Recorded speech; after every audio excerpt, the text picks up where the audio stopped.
Hey there, fans of Brotherly Love Wrestling. It is I, Vic Delicious. Philly's own, the Mecca here. It is the real McCoy, J.D. Axe, Justin D. Xavier. And it's your man, CD, the Fallen Angel, Christopher Daniels. Hello, boys and girls. This is your old friend, RJ City. Hey there, Brotherly Love Wrestling. Bill Carr here. Hey everyone, this is two-time guest Wheeler Yuta. Two bozos from Philadelphia flapping their gums about pro wrestling this, pro wrestling that. Which is not that unique in the grand scheme of things yet. You are in for a treat because you're tuned in to Brotherly Love Wrestling. Philadelphia, are you ready?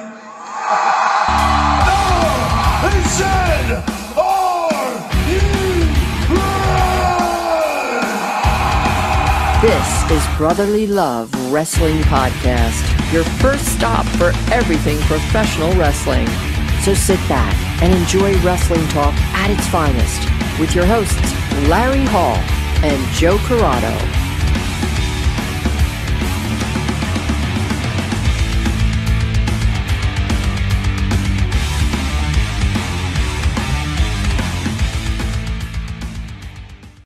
Welcome, everybody, to Brotherly Love Wrestling. And on our show, actually for the next couple, 5-6 weeks, we are doing the road to Raw 30. Now, selfishly, we did this because we are going to Raw 30, and we wanted to build the anticipation for us and how excited we are for it, because we are going to be in attendance. But 30 years of Monday Night Raw, a staple of cable television, especially in the 90s. So we're going to break down week by week over the next... Is it still the longest running episodic? It is, yes. Longest running episodic TV show, period. It's a wrestling show. It is a wrestling entertainment show. And yes, entertainment show, yeah. But when it started, it was a wrestling show. Was it? Yes, until a certain point when they admitted it was an entertainment show. All right.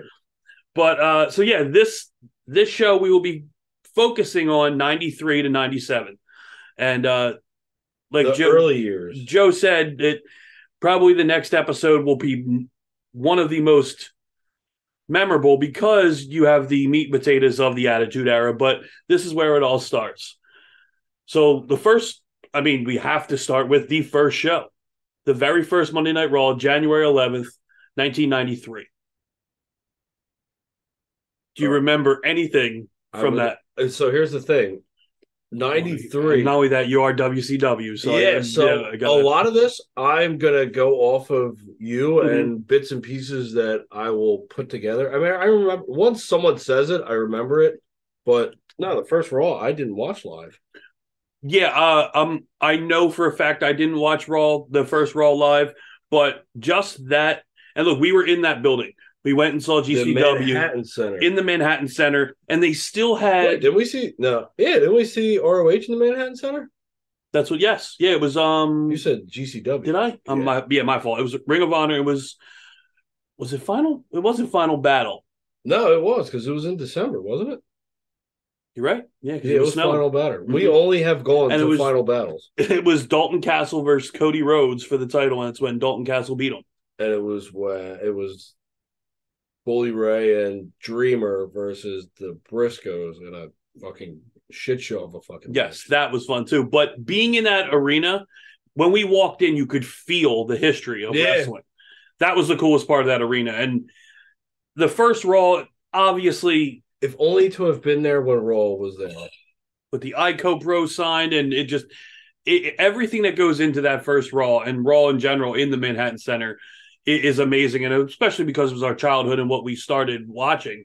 It's just a cool wrestling venue. It is. It absolutely really cool. And I don't give New York much credit for anything besides pizza, but that venue is almost perfect for a wrestling show. That isn't like that you're not trying to pack with 20,000 people or more. Yeah, no. So, I mean, the first one is what it is. Nothing really noteworthy of the first one except it being the first one. So we'll fast forward to May of 93, and me personally is my first ever memory of watching wrestling, and it's the 1-2-3 Kid versus Razor Ramon, the match that kind of made the 1-2-3 Kid, him beating Razor Ramon on that Monday Night Raw. a moment for people that have watched Raw from the beginning. It stands out big time. So that's the difference about today and that the years of old. What's that? Is that Razor wasn't like, he wasn't a world champion. He was never a world champion. He was never the top guy. But it still felt like a humongous deal when 1-2-3 Kid beat Razor Ramon. Even though he wasn't like this prestigious champion, this 9-time champion, the top guy in the company, it just felt like a big deal. And I feel like it doesn't feel like a big deal today unless you beat someone who's got more of a pedigree. And the perfect example of that, the perfect example for that, relating that to today, just happened on Dynamite.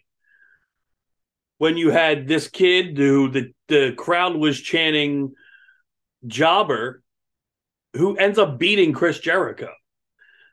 And, I mean, by the end of the match, the fans were on the edge of their seat, falling for every near fall, and wanted this kid to beat Jericho so bad, and he actually did it. Jericho put the kid over, made his life, because anyone, at least AEW fans, will always remember that. Because it's a big deal, obviously, to beat Chris Jericho on live TV, period.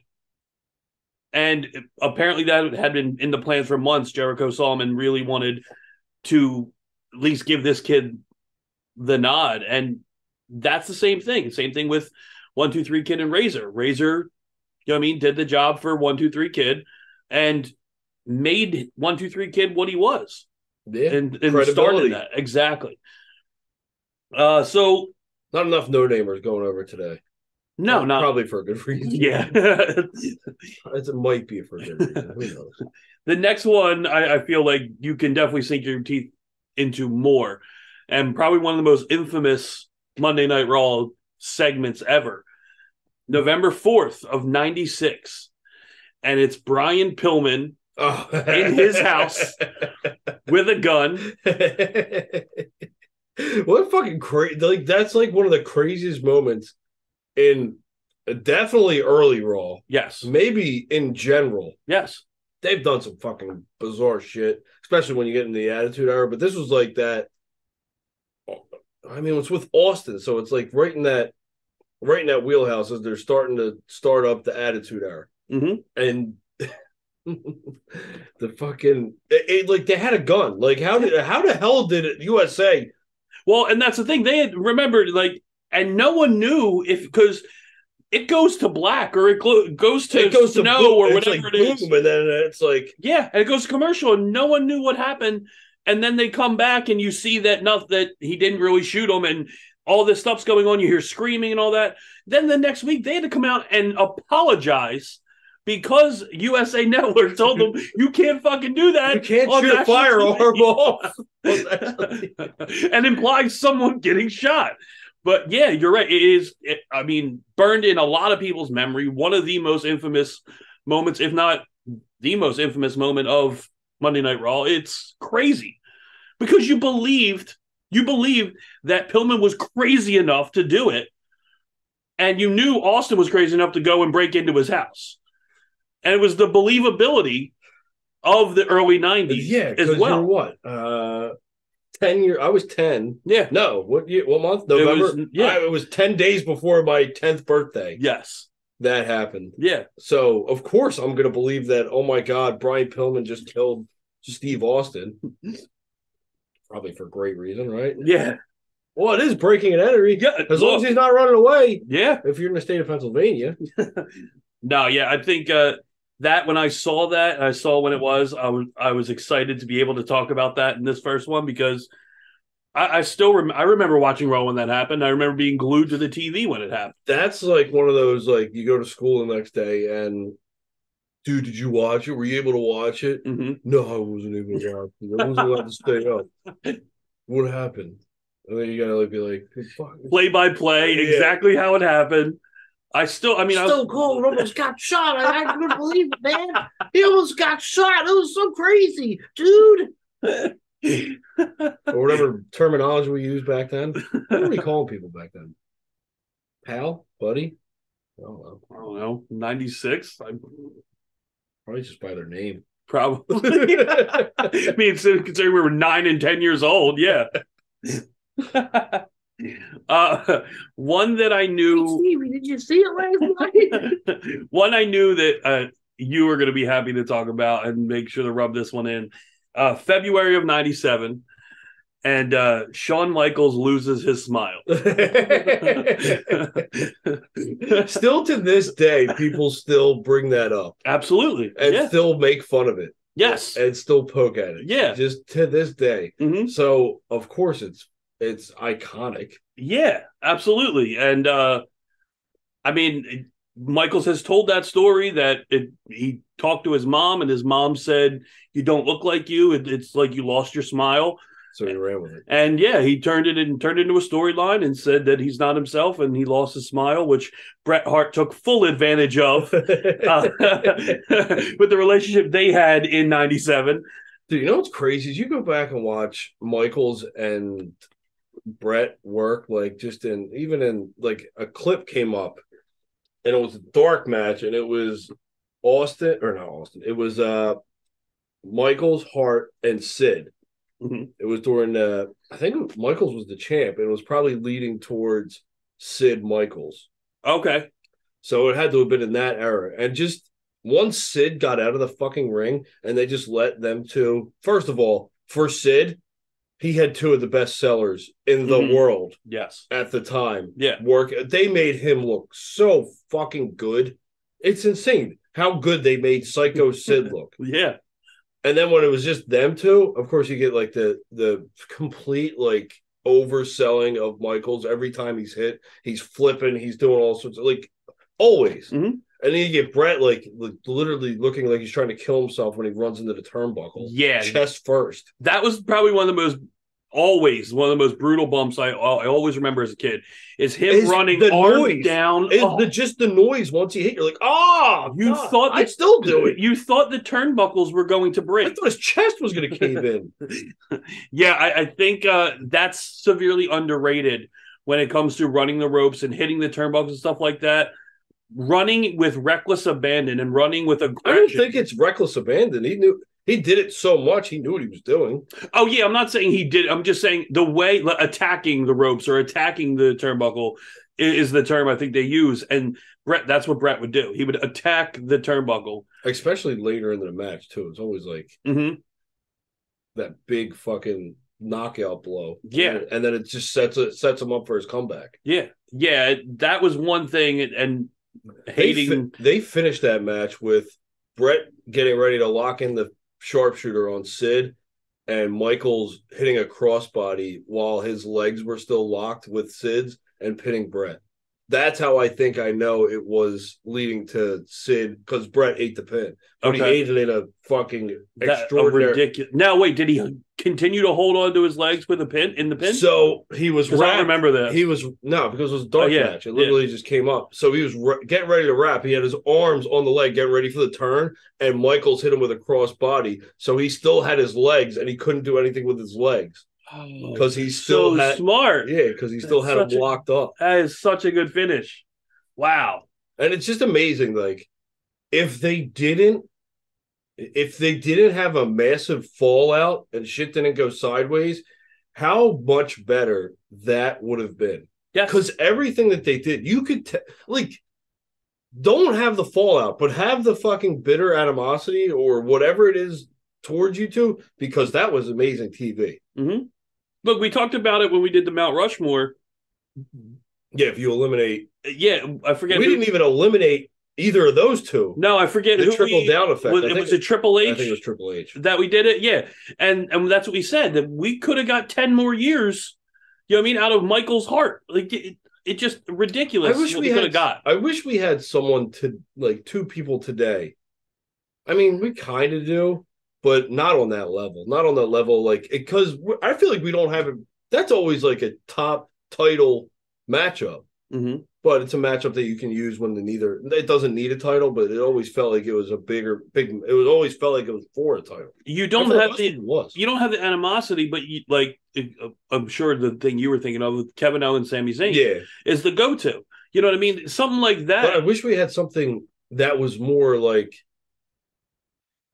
I wish we had something that was like Bret Michaels. of course, we were younger and we looked at it differently. Like if I was, yeah, but there's I won't say a million, but there's a ton of people that doesn't matter whether you're young or not, agree that that's one of the greatest rivalries of all time because of what they did in the ring together. Period. It wasn't because we were young and we've never seen anything like it before. It was what it was. They were two of the best, if not the best. You talk about the best, one of the best wrestlers of all time, and one of the best in-ring performers of all time, going at it and not only that, competitively wrestling and wanting to one-up each other and wanting to steal the show from everyone else before and after them. So, I mean, no matter what, whether we were young or not, they were still the best at what they were doing. I mean, like they said, not a lot of people could have put on that hour Iron Man match like Shawn Michaels and Bret Hart did. It's a match that I can still go back and I know it's an hour. Mm-hmm. Like I know I can carve out an hour and go watch that match and just be glued to it. Because there's not a lot of people that can tell you, hey, they're going to have an hour match. You go, man, I don't know if I can watch that for an hour. You know what I mean? And there's some people that could go for 20 minutes. I'd be like, I don't know if I want to sit through that. There'd be some people that could go for 10. Yeah. Depending on what time of the night. I might not want to sit through that. But if you were to build me up a card and put that at the end, no matter how tired I am, I'm still watching that fucking match. Yes. Yeah, I agree. And there's not probably better than a handful, but maybe 10 matches, I'd say. And that'd be an interesting show to put together. 10 matches that no matter what scenario you're put in, you can be dead tired, you'll still watch that. Yeah. No, that would be, I think we should definitely do that eventually. Yes, it's just me coming up with ideas. But yes, Brett fucking made fun of Shawn because he lost his smile and really sunk his teeth into it. Yeah. And I enjoyed that. Yeah. I did enjoy that. I know. Because I did not like Shawn Michaels. I don't know what it was about Shawn Michaels that I did not like, but I did not like Shawn Michaels. Maybe it was because of Brett or anybody that Michaels went against. And maybe it wasn't his fault, but anybody that went against Michaels, I liked more. And you could go all the way back to Razor. I loved Razor Ramon. Brett, you already know this rivalry. Austin, obviously, you already know who I like more on that one as well. Mm-hmm. So I feel like any big. What about him and Hunter? Like Hunter. Really? Yeah. Okay. I don't know what it was. It was just like I appreciate Michaels, and I know he's one of the best, if not the best, but in my head, I'm going down a list. I'm like, in my head, checking off. Yeah, he likes him better than Michaels. Him better than Michaels. Yeah, because like Jericho, I already know what that one is. Yeah, Angle. So Angle would be a close one, and Taker. Taker would also be a close one. I actually like Michaels more than Taker. Okay. So in the whole Michaels Taker, I was rooting for Michaels. Okay. I had a feeling he was losing, but me too. I was rooting for Michaels. Michaels' big time matchups, definitely outweighs not Michaels. But yeah, if you put Michael, the sexy Kurt thing just it really brought me over to the Angle side of that feud. I get it. If it wasn't for sexy Kurt, I don't know. It probably would have been a closer split, but that was kind of like that edged out, like, man, that was so fucking good. At that point, when, as a Michaels fan, at that point in his career, it was no longer, I hate who he's going against. For me, like, because obviously it was later, we were older as wrestling fans. So I never, like. I only hated when he went against Brett. That was the only person, in Austin. Right? Austin, I didn't. Yeah, obviously. I don't know if I hated. Maybe I did. So it might have just been that one Austin feud, and if it was him and Brett, I was always Brett. Yeah, but other than that, I never really hated him. Like I didn't hate him in the Razor match and the ladder matches and whatnot. I just liked Razor more. I get that. Makes sense. He was just. I was at a peak of where I needed someone to hate, and Michaels filled that role. He was hateable. I get that. So we'll move on to September of '97. So I hate Del Rio more if it makes you feel better. Not really, but I get it.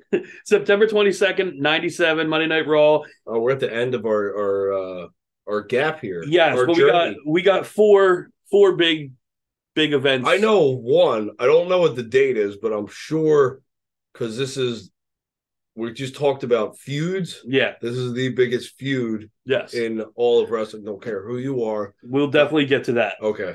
So September 22nd, of 97, Austin stuns Vince McMahon for the first time. No, that was the one I was talking about. Oh, really? Yeah. I thought you were... All right, so we have one more that I thought you were talking about. But yes, this is the beginning. This is the infamous worst sell of all time of the Stone Cold Stunner. Absolutely. The flopping dead fish. Yeah, that's one of the memories that sticks out in my head. Just moment-wise, just watching that and be like, my God. What the... Because you've seen so many people take the stunner and you're just like, oh, my God. He just literally falls, like, off his shoulder and just, like, kind of... rolls over. Yeah. Kind of, like, humps the ground a little bit. Yeah, so... And it's not like that, he got electrocuted after that. That was, I think, the first time as fans... We got to see... We got to know that he owned the company. That this guy that we've heard commentating the whole time, we thought just a commentator, he actually is the owner of the company, and then Austin stuns him, and Austin gets arrested. And that's where also the "I'm not done with you, Vince. I'm not done with you" with a long shot. So not by a long shot. That another really, really infamous quote. But yeah, that Raw. I mean, anybody who's an Austin fan, not even an Austin fan, anybody who was a fan of Monday Night Raw at the time, that was one of the biggest key moments in all of Raw's history. Yes, because that kind of led to the bigger spark. Yes, and the trickle down effect after that. So we'll move on, and I think as soon as I say the date, you'll probably know where I'm going with this. Oh, you'd be surprised how dumb I am sometimes. November 17th of 97. November of 1997. We're talking about the screw. Brett screwed Brett. This one made me smile. Vince McMahon officially becoming Mr. McMahon in this promo, saying he has no sympathy for Bret Hart because Bret screwed Bret. Just another reason to hate Vince McMahon. Exactly. That's what made it so great, is because he was so hateable at that time, and then you get Stone Cold that comes in and just beats his ass like on will. Yes. You're just like, that's like that thing, like, especially for the Bret Hart fans, like you feel like you're getting, it's not him getting due justice, but you're too young to really understand like what the behind the scenes could possibly be. You're just happy that Vince McMahon's getting his ass whipped. Yeah, because you saw him screw Bret. Bret is obviously now gone. And then you get to see Austin be like, well, now he's getting what he deserves. Yeah. But that Bret screwed Bret. I mean, a pompous promo. It was. He was so good too. Such a pompous. Like, it wasn't even like it was a promo. Like that, he believed that. That was more real life than anything. It was, he believed that. He says in the promo that he wouldn't do business, which is what it came down to. I mean, he wouldn't drop the title. All he had to do was come out. I mean, well, he wanted to come out on Monday Night Raw, and relinquish the title, but obviously Vince didn't trust him because of what Medusa did beforehand, dropping the women's title in the trash on Monday Nitro, so he didn't want that to happen to his world title. But Bret, I mean, I don't know who was like what back in the day, but I feel like Bret would have just actually done what he said. Yeah, I agree. Or even stayed if he fucking would. I think Bret would have kept his word, and that's coming from a person who didn't like Bret Hart at all.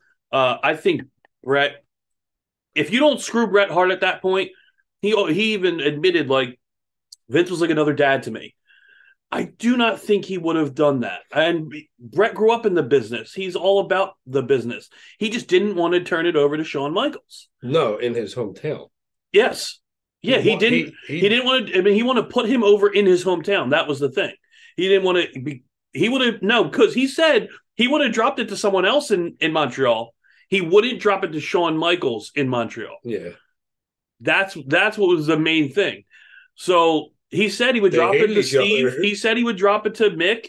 He said he would drop it to those guys, but he wouldn't drop it to Michaels. So, but he said he would come out and give it to him, and I believe that Bret Hart would have done that. But Vince couldn't take that chance, and then hence the promo, Bret screwed Bret. I have a feeling Brett was getting screwed no matter what. It just so happened it was that time. So even they would have still found a way to screw Brett in some fashion. Like he would have got his ass beat when he came out and handed over the title. Maybe they would have tried to have made him look lesser. That I agree with, because that's the way Vince was. He's very not childish. I don't know what the word I'm looking for. But yeah, you're right. I agree. They definitely would have made definitely him like an egomaniacal move. Like, oh, you're going to leave me? Well, I'm going to make sure when they watch you on that other channel that they remember what I did to you. And the funny thing is, WCW doesn't even capitalize on it. Everything that happened, you don't even capitalize on it. You don't even bring him in right away. And then when you bring him in, he's a fucking guest referee. Like, what the fuck? You don't, like, God. It just made no sense. The biggest, like, one of the biggest signings ever for them, besides, like, the NWO. Obviously. But, yeah. I mean. And you completely just waste it. Well, there's a reason they didn't win the war. Obviously. I'll say that. So the next one I did not originally have, but it just popped up on a timeline, and I'm so glad it did, because 25 years ago today, December 19th of 1997, talking about another Vince promo. Oh, he comes on and says the days of the good guy versus bad guy, or the superstar saying to eat your vitamins and say your prayers, is over, and we are not going to insult your intelligence anymore.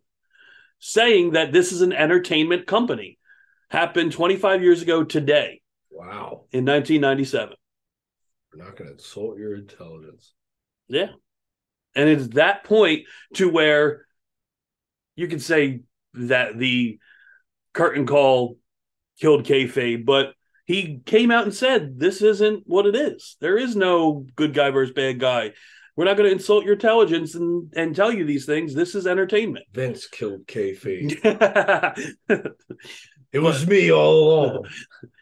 That's another one of those. I that is burned into my memory as well. I remember that being a kid and being like, "What does this mean? Like, what do you mean insult my intelligence? What do you mean? I don't consider myself intelligent. What is going on here? I'm only 10 years old." But yeah, no, I mean, like, that's another one of those things where I remember him coming on, because that's something completely different. He never did that before. Talking straight to, yeah, exactly. The fourth wall, breaking the fourth wall. Like, they didn't do that. So that was another one of those things. And then that was the beginning of the Attitude Era. Was that right there, letting you know that it all changes. So the last one that we got to, and literally the next week is December 22nd. Not 22nd. 24th? Yeah. No, 26th is DX Christmas. Which, since I said that, you smiled, I figure that you know exactly what I'm about to say. Yeah. You have Chyna and Triple H and Shawn Michaels in the ring, and they pull off the shorts and the break-off pants they have on, and have Merry Christmas on their ass in thongs on Monday Night Raw. Thus ushering in the Attitude Era with those guys and their ass with Merry Christmas on it. It's just unbelievable. The shit that they started to do at that time. And it's amazing. You saw where it came from, and it was like really just look, going that 5-year difference or 4-year difference from 93 to 97 of the 1-2-3 Kid versus Razor Ramon, what that Raw looked like, to what in December of 97, what that Raw looked like. That difference alone in that short time period of having two guys with their bare asses with Merry Christmas written only across them. Because of what was happening on another channel. Yes. And it wasn't bare asses. No, it wasn't. No. I mean, Vince pretty much gave the book to certain people, and he's just like, all right. And a lot of it was Shawn and Hunter. Yeah. I mean, Austin, I'm sure, had as much leeway as the next guy. Yeah, absolutely. As obviously he ramped it up as well. But, I mean, yeah, that was one of those things where it just absurd act after absurd act, no matter what it was. And it started, that week in December, and then the following week they didn't look back. No, that's it. It's let's go. Okay, we can do it. We can do what we want. Attitude Era time. All right, we're gonna go out there. We're gonna show you. This is how fucked up we can be. This is how it's gonna be from here on out. But look, 93 to 97. They're the baby years. They are. Well, especially 93, 94, 95. Yes. Like those years are the baby years. 94, 95, we really didn't talk about anything in those years. Because neither promotion was that good at that point in time. No. You still had WCW still trying to find its identity, and fucking WWF thought its identity was being very character driven and over the top character at that. So a couple things like that I really didn't touch on because I wanted to touch on the bigger things that kind of happened. But there are a couple things that I saw on the list that I didn't say. You had the Loser Leaves Town match, Mr. Perfect versus Ric Flair. That was in 93. Shawn Michaels and Jannetty for the Intercontinental title was another one. You had Gorilla Monsoon firing Bobby the Brain Heenan. You had the King's Court with William Shatner on Monday Night Raw. You had Shawn Michaels, Owen Hart, which was an amazing match in 95. Yeah, so you got that's what I'm saying. Vader attacking Gorilla Monsoon. Yeah, when they brought Vader in. Yeah, like you had things that obviously happened. Goldust made his debut in 95. I remember that, and that was fucking. Well, the vignettes were ridiculous because you didn't know. Yeah, but then when he finally came out, you're just like, what the fuck? Well, look, and we can touch on that a little bit. That feud with Razor. Yeah, because that itself, you talk about bizarre. That made. I remember when he unzips and he has Razor on his chest with the sparkly heart and it says like it was the creepiest thing in the world. It was fucking out there. Yeah. And we were real young. Yes. And we weren't used to watching shit like that. No, not at all. But those are the type of things that we glossed over a little bit. I went more for, legit memories that fucking no one can forget. But yeah, Goldust is one of those, I think, underrated in the Attitude Era. Maybe not talked about as much as DX and Austin and Rock. Yeah, everyone was over the top, but he was a different over the top. He was definitely Bizarro world over the top. And that was the legitimacy of WWF at the time, was that mid card. You had DX and Austin and Taker up in the main and McMahon, of course. But you had guys like a Goldust in that mid card, Mankind, and early Rock and Triple H that were running in that mid card that were still amazing at what they did as far as their gimmicks and storylines that they were doing.